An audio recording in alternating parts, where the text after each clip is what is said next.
Hoy veremos la clase 24, en la que ocuparemos de dos sacramentos. En la primera parte hablaremos de la unción de los enfermos, y en la segunda parte, el sacramento del orden.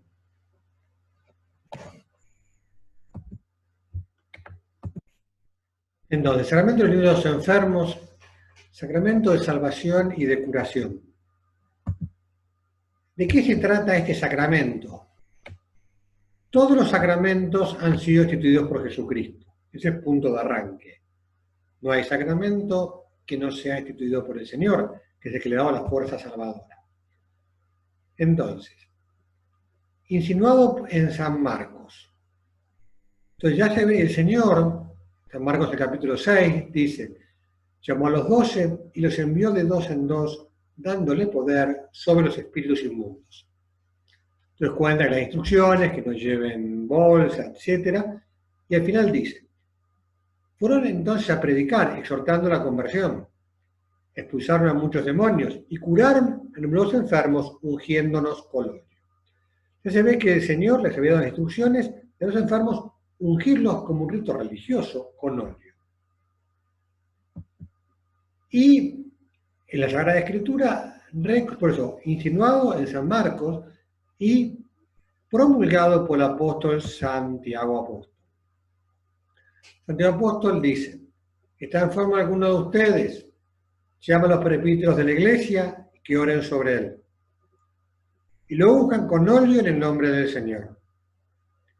Y la oración de la fe salvará al enfermo. El Señor hará que se levante, y si hubiese cometido pecados, le serán perdonados. O sea, aquí nos damos cuenta en este relato de la carta de Santiago que estamos a un verdadero sacramento, es decir, un signo sensible, ungir, a que se le une una oración y que tiene un efecto espiritual, el perdón de los pecados. En la tradición de la Iglesia, y reflejada después, recogida los textos del magisterio de la Iglesia, ha reconocido en este rito, especialmente un sacramento destinado a reconfortar a los enfermos y a purificarlos del pecado y de las consecuencias del pecado, como uno de los 7 sacramentos de la Iglesia. Entonces, este sacramento nos muestra el sentido cristiano del dolor, de la muerte, y la necesidad de prepararse para bien morir. El sentido de la enfermedad. En el ritual del sacramento, como todos los sacramentos, el rito está recogido en un libro que se llama Ritual de Sacramentos, los de rito latino. Entonces, en el ritual aparece que el sentido de la enfermedad, de los sufrimientos, de la muerte, se explica a la luz del designio salvador de Dios. Más concretamente, a la luz del valor salvífico del dolor asumido por Cristo. Evidentemente, Dios se hace hombre, asume nuestra naturaleza humana con todas sus consecuencias, entre otras el dolor. El Señor pasa hambre, pasa sed, se cansa. Y por supuesto, sobre todo en el tríodo pascual, en que Jesús da su vida muriendo en la cruz por nosotros. Efectivamente muriendo. Entonces, los eventos, en el sufrimiento de Cristo, es donde vemos y descubrimos el valor y el sentido. Que Dios haya querido asumirlo para Él, quiere decir que es algo importante, no es algo para despreciar, no es algo meramente negativo. Si fuera un mero castigo, si no tuviera un valor y un sentido, Dios no lo hubiera asumido para sí. Porque Él lo asume para ser modelo de nosotros y para enseñarnos a encontrarle el valor y el sentido. En el Catecismo de la Iglesia Católica se afirma, por su pasión y su muerte en la cruz, Cristo da un sentido nuevo al sufrimiento. Es decir, aquí tenemos un punto de partida, y es que nosotros no podemos pensar en el dolor igual que un pagano. Nuestra respuesta al dolor no es solamente decir que hay que evitarlo. No hay que buscar sufrimiento inútil. Y toda vez que se pueda evitar el sufrimiento hay que evitarlo, pero no se lo puede evitar, pues parte de la vida del hombre. Entonces, hay que descubrir que tiene un sentido nuevo que es posterior a Cristo. Antes de Cristo y después de Cristo es otro planeta. Desde Cristo, el sufrimiento nos configura con Él. Es decir, nos asemeja a Él, nos identifica con Él.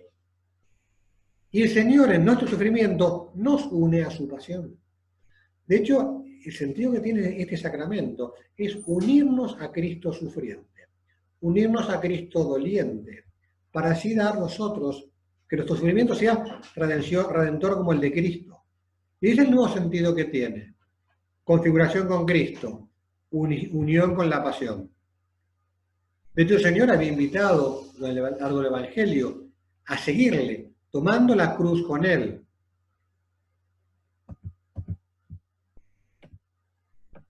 Y entonces, claramente, siguiendo a Cristo, el dolor, el sufrimiento y la muerte adquieren una nueva visión, un nuevo valor.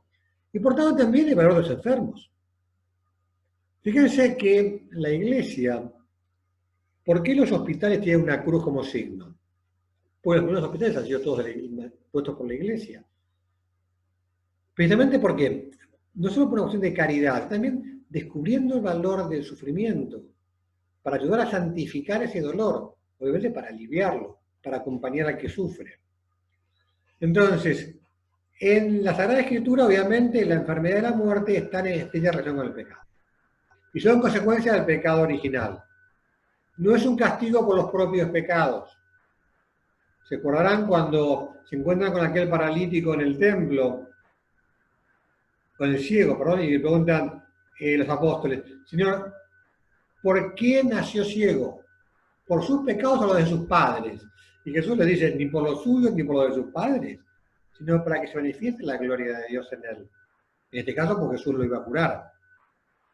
Entonces, saber que tiene un sentido nuevo, que es redentor, no lo resuelve del todo. Sigue siendo un misterio. Por eso no es que sea fácil a veces, pero está clarísimo que tenemos que aprender a santificar el dolor con Cristo y sabiendo eso, que a veces puede ser una cosa que pese demasiado. Es una cosa que parece que aplasta, que a uno no lo puede soportar. Puede ser que a uno se angustia, pero hay que abandonarse en Dios. Hay que buscar en la fe, en la esperanza y en el amor la respuesta a eso. Porque el Señor siempre tiene la respuesta. De hecho, el sentido del dolor inocente solo se alcanza a la luz de la fe. El gran problema de muchísima gente que mira sin fe el sufrimiento. Uno basta a pensar en la pandemia ahora, basta a pensar en tanta injusticia que hay en el mundo, pobreza, hambre, refugiados. No, y solo se resuelve a la luz de la fe, creyendo firmemente en la bondad y la sabiduría de Dios.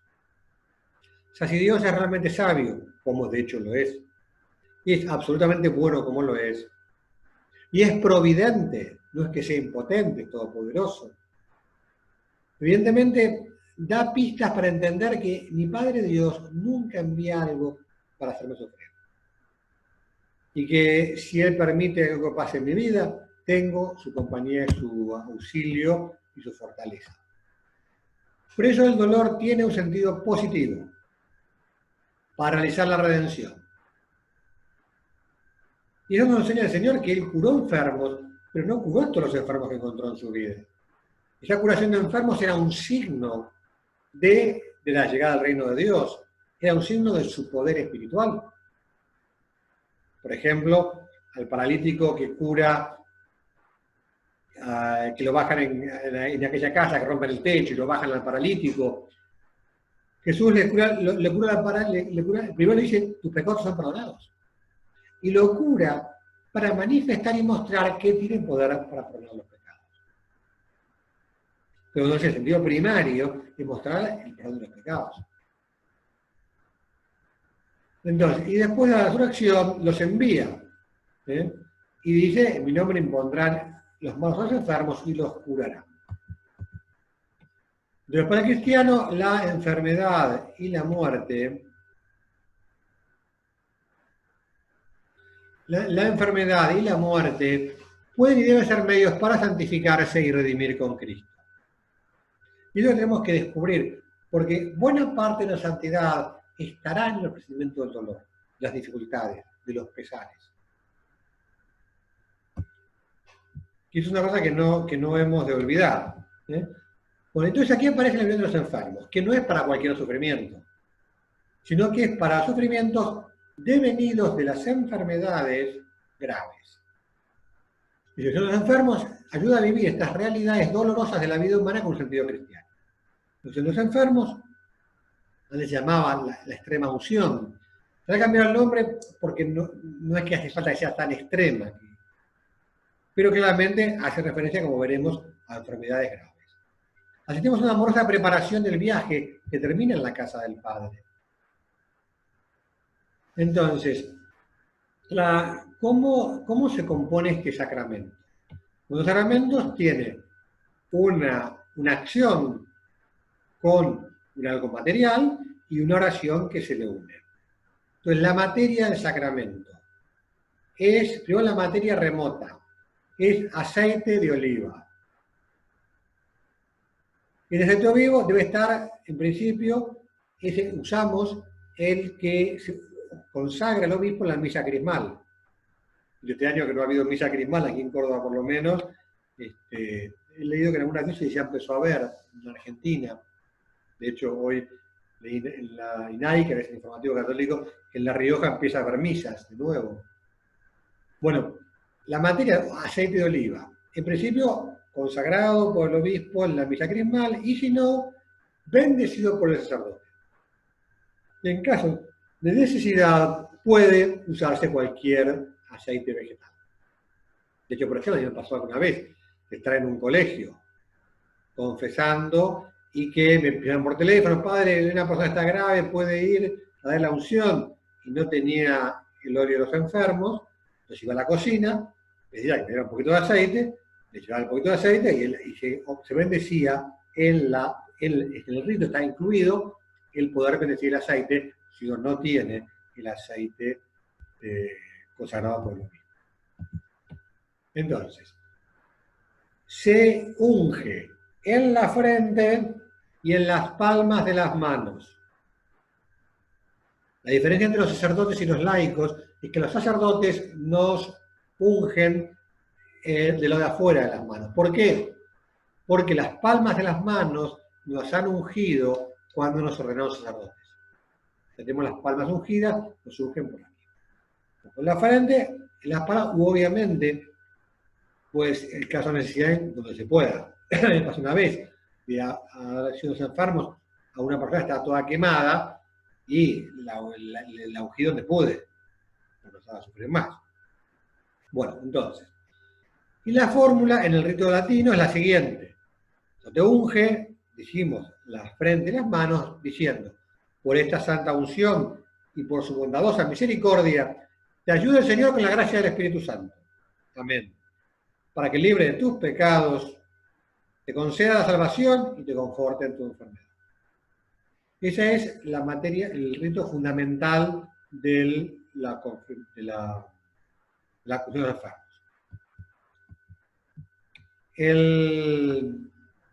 La unción de los enfermos dice el catecismo que es muy conveniente que se celebre dentro de la Eucaristía.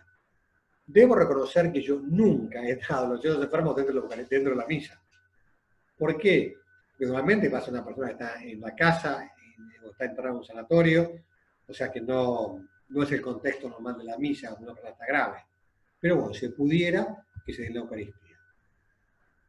Y si las circunstancias lo permiten, debe ir precedida por el sacramento de la penitencia y seguida por la comunión.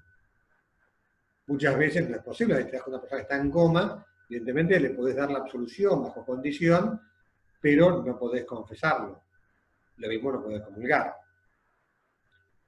Pero la idea es que puedan ir, si se puede, que sean los tres sacramentos vayan juntos. ¿Por qué? Porque la comunión, en el momento previos a la muerte, tiene un simbolismo especial. La idea es que el último sacramento que recibamos antes de irnos al cielo sea la Eucaristía. Y esta última comunión en peligro de muerte se llama viático. ¿Por qué? Pues como el viático es como el pago para los viajes. Bueno, viático es precisamente como recibir a Cristo para que Él nos conduzca a la vida eterna. Bueno, ¿quién es el ministro de la acción de la adopción? El sacerdote, sea presbítero u obispo. No pueden los laicos dar la unción de los enfermos. Me acuerdo hace años, un tío mío, que además se murió, se murió de repente, o sea, no tuvo tiempo que se la diera, un hombre muy santo. Decía, hay que morirse de noche, porque de día es imposible encontrar un cura. De noche por lo menos tenés el servicio social de urgencia que te vendrán a ver. Bueno, la cuestión es que el ministro es el presbítero. Evidentemente tenemos que instruir a la gente sobre la necesidad de y los beneficios de este sacramento. Porque es fundamental, hemos de desear todos profundamente querer recibirlo. Y hay que estar, todos tenemos que ser apóstoles de este tema, de ayudar a la gente a recibir el sacramento de los enfermos. Llamar al sacerdote, la gente no se asusta. Yo recuerdo una vez que estaba hace años en un colegio y una mamá viene y me dice, ay padre, mi hermano se acaba de morir en tal lugar, no vivía en esa ciudad, ya está en el cielo.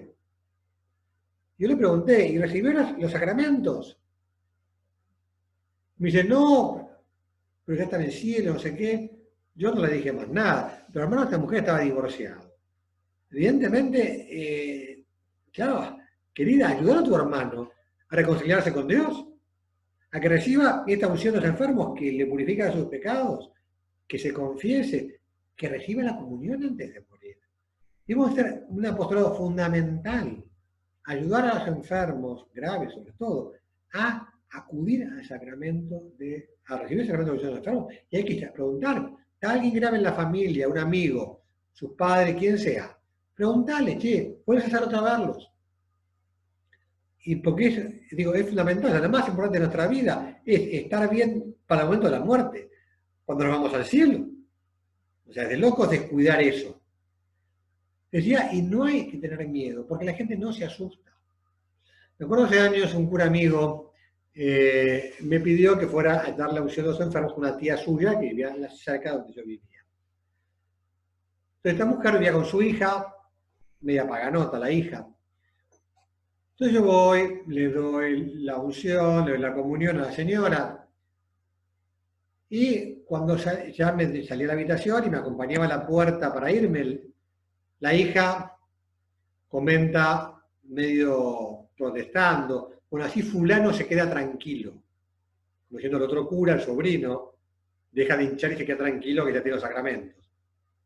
Y su madre, que estaba en la habitación, que había escuchado el comentario, respondió y se escuchó, soy yo la que se queda tranquila. Obviamente. El día pasado, en el servicio social de urgencia, estaba haciendo guardia, y era una persona que está muy grave, y que ya tiempo estaba por morirse, que no se moría. Darle la unción, quedarse con una paz enorme. Y después a las 2 horas tuve que volver al mismo sanatorio para ver a otra persona, y ya se había muerto. Y como si hubiera estado esperando precisamente poder reconciliarse con Dios, poder recibir la unción, para irse al cielo. Bueno, hay que tener cuidado porque en nuestros días pasa mucho que se tiende a aislar a la gente de la enfermedad de la muerte. Muchas veces el tema de las terapias intensivas se puede ser que una persona muera en la soledad. Claro, que tenemos que cuidar porque hay veces que cuando no hay más nada que hacer, que la gente se muera tranquila en su casa. Es otro tema. Pronto, y hay que hacer un gran apostolado para que no falte a los enfermos graves el consuelo, el alivio incluso a veces físico, espiritual, la paz, la serenidad de alma que da la unción de los enfermos. Es un gran apostolado que hay que hacer. Porque a mí me parece que cada vez hay más gente que se muere sin la unción de los enfermos. Y esto es culpa de los familiares, de los amigos, de los conocidos, que no se han preocupado de este tema que decía que es central. Entonces, ¿quién es el sujeto? ¿Quién es el que es hábil para recibir los enfermos? Toda persona bautizada que haya alcanzado el uso de razón y se encuentra en peligro de muerte por una enfermedad grave o por vejez, acompañada de una avanzada debilidad senil. O sea, está previsto el peligro de muerte por enfermedad. O sea, una persona que tiene miedo al avión, que debe viajar en un vuelo y tiene miedo a morirse en el avión, no se le da la opción a los enfermos. Una persona que está sentenciada a muerte, la van a fusilar, no se le da la opción a los enfermos. Es para personas adultas, personas que han adquirido su razón. O sea, un chiquito, un bebito de 2 años, no se le da la unción, porque esté muy grave. ¿Por qué? Porque tiene bautismo. Y a los 2 años no tiene ningún pecado personal. Evidentemente, la parte de la unción de los enfermos es el purificar el alma, buscar la vida eterna. Y un chiquito de 2 años, por poner ese ejemplo, no lo necesita. Pero, a ese chiquito sí que habría que confirmarlo. Pero no se los enfermos. Entonces decimos, peligro de muerte. Evidentemente, no, por poner ejemplo, si una persona tiene coronavirus, no hace falta darle la unción. Obviamente, si tiene problemas respiratorios y le van a poner un respirador, obviamente sí habrá que darle unción, porque sí que hay peligro. Pero mientras no haya una proximidad de peligro de vida, no. Una operación grave, sí. Obviamente, te operan de apendicitis y quizás no hace falta. Pero, por una operación un poquito, te hacen un bypass, claro que sí, que se pone una operación. Bueno, obviamente los difuntos no. En caso de duda, sí uno la puede dar bajo condiciones, porque cuando se desprende el alma del cuerpo, no lo sabemos físicamente, no la puedo dejar respirar, mejor todavía. Entonces, por eso se puede, un rato después de que ha muerto, se le puede dar bajo condición la unción. Entonces, para recibirlo con fruto, obviamente hay que recibirlo. No, entonces, que en caso de operación grave, seria, sí que hay que darle unción. No hay una regla de cuánto de grave, pero digo, no, viene a decir, me operan de amígdalas, y obviamente no me voy. A mí cuando me operaron, por ejemplo, con la rodilla de meniscos, obviamente no me di la unción a ese enfermo, porque no es una cosa grave, no tiene ningún peligro. Bueno, entonces, para seguir con frutos es mejor previa confesión, ¿no? Al menos con el deseo. Si no puede, porque una persona está inconsciente, obviamente no se puede confesar. Pero, qué importante que es el paquete completo. Confesión, unción de los enfermos y comunión.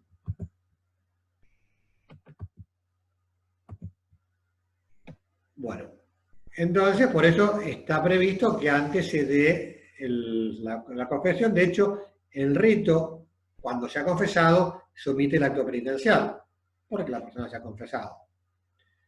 Entonces, ¿qué pasa? Para recibir sacramentos hay que tener intención. O sea, yo le doy a una persona, si la persona no quiere recibir el sacramento, obviamente, por más que yo lo unja dormido, el sacramento no es eficaz en él, porque le faltó intención de recibirlo. Los sacramentos dan la gracia a quien libremente los quiere recibir. Por eso es importante tener intención, al menos habitual e implícita, de recibir el sacramento.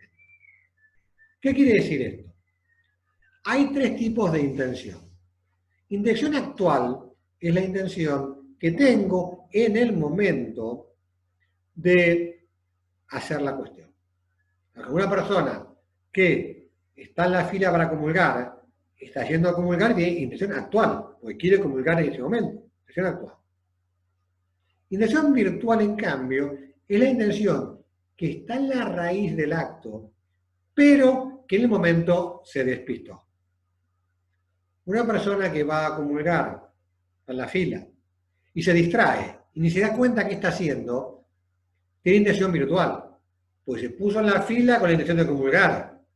Y aunque la intención, digamos, la intención de comulgar se le vaya un poco, no sea actual, porque el momento de comulgar que ya está en la luna, pero intención virtual sí que tenía.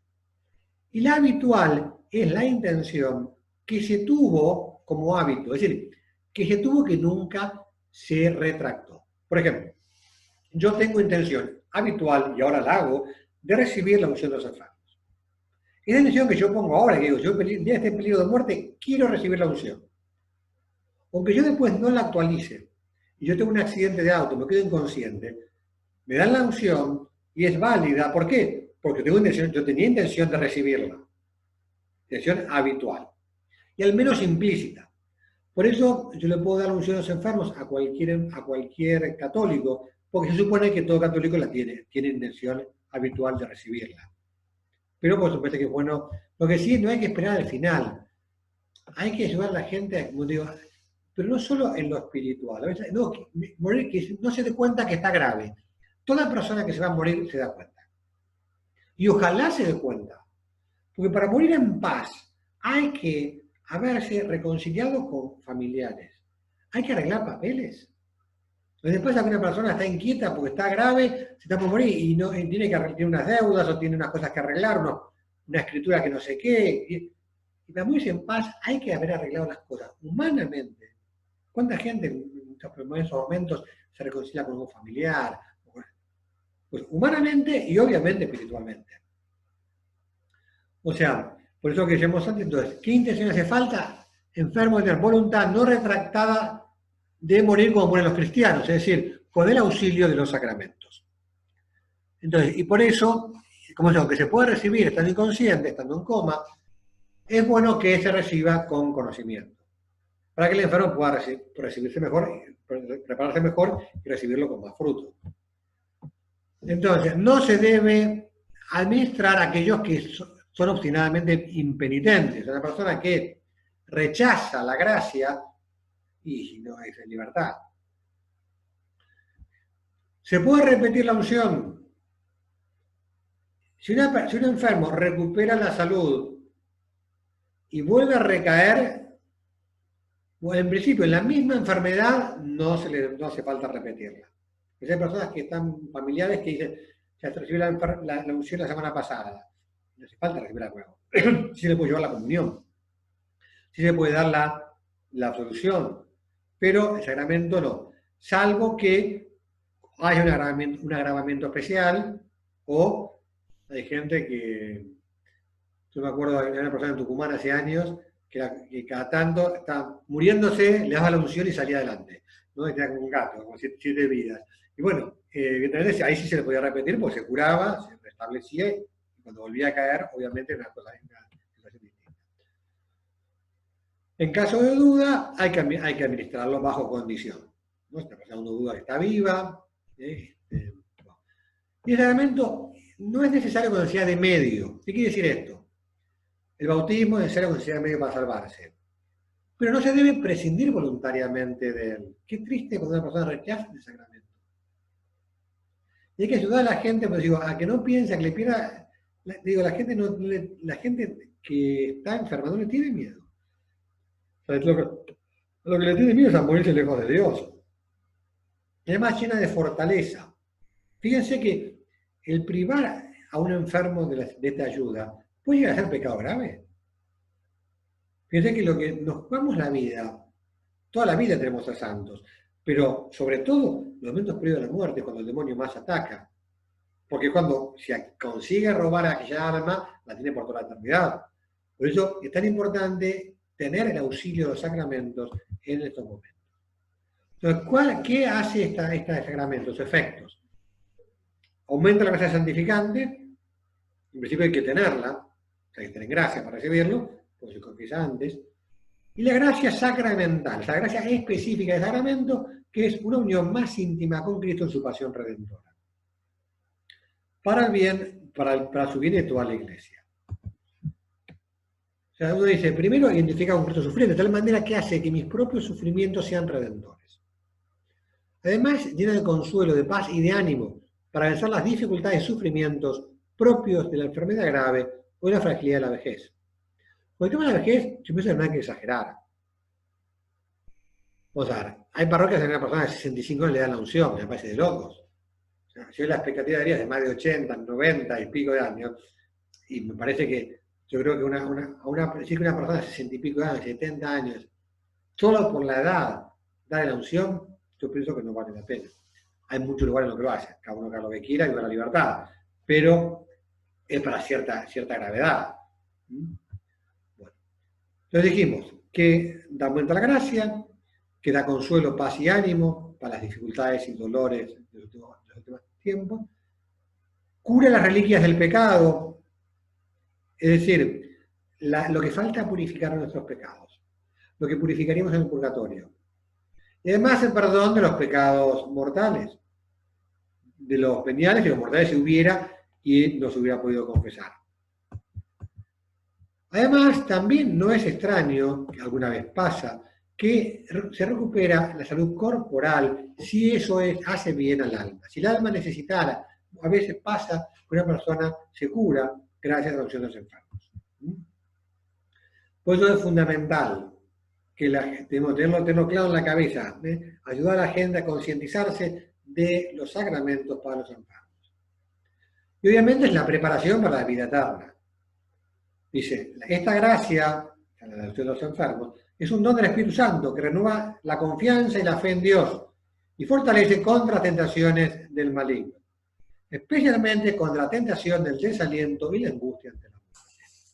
O sea, no es extraño para nada que el demonio haga a la gente en el peligro de muerte, le dé escrúpulos o le dé miedo a condenarse, cosas por el estilo. Lo que le llenará de paz es precisamente saber que el Señor la acompaña, que está preparándose para recibir ese sacramento.